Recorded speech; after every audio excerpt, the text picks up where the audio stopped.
আজকে লন্ডনের ডরচেস্টার হোটেলের সামনে লন্ডনের ব্রিটেনের কমিউনিটি নেতৃবৃন্দ, সাধারণ জনগণ, যুব সমাজ, নারী সমাজ এবং ওলামায়ে কেরাম এখানে সমবেত হয়েছে ডক্টর ইউনূস সাহেবের ব্রিটেনে সফরকে স্বাগত জানাবার জন্যে। আমরা সবাই সমবেতভাবে আজকে এখানে সমবেত হয়েছি। হোটেলের সামনে এই যে আমার ডান পাশে ডরচেস্টার হোটেল, এখানেই তিনি অবস্থান করছেন এবং যে 3 দিন তিনি লন্ডনে অবস্থান করবেন, সে অবস্থানকালীন সময়ে আমরা সর্বত্র হোটেলে, পার্কে, রাস্তা এবং সর্বত্র আমরা কিন্তু সদা জাগ্রত প্রতিবাদ গড়ে তুলব, যাতে করে ফেসিবাদের দূষর এবং দেশ বিরোধী অপশক্তি যেন কোনোভাবে সেখানে কোথাও কোনো ধরনের মাথাছাড়া দিয়ে উঠতে না পারে।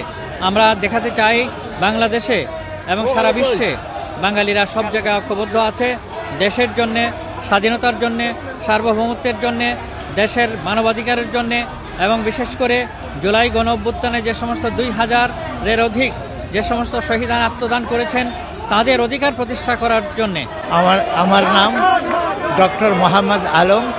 আমি প্রফেসর ইউনূস সাহেবের ডাইরেক্ট স্টুডেন্ট ইউনিভার্সিটির থেকে, এবং আমরা আজ খুব গর্বিত ডক্টর ইউনূসকে এই দেশে ওয়েলকাম করতে পেরে, এবং রাজার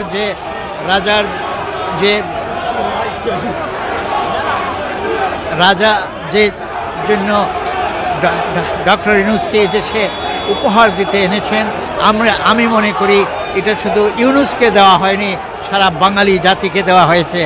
আমরা ইউনূসের এই উপহার পাওয়ার জন্য অত্যন্ত গর্বিত, এবং আমরা সমস্ত বাঙালি তার প্রশংসা করি। আমরা আরও মনে করি বাংলাদেশকে আগের দিকে এগিয়ে নেওয়ার জন্য ডক্টর ইউনূস উপযুক্ত ব্যক্তি।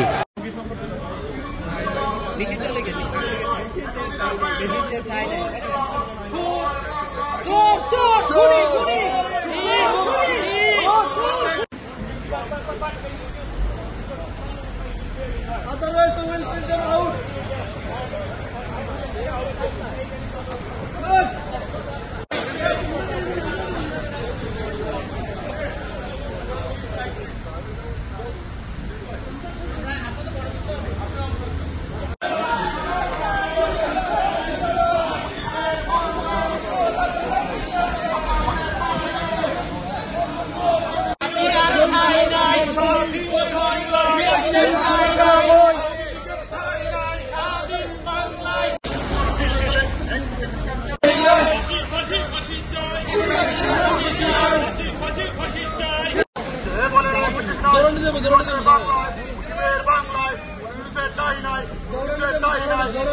বাংলায়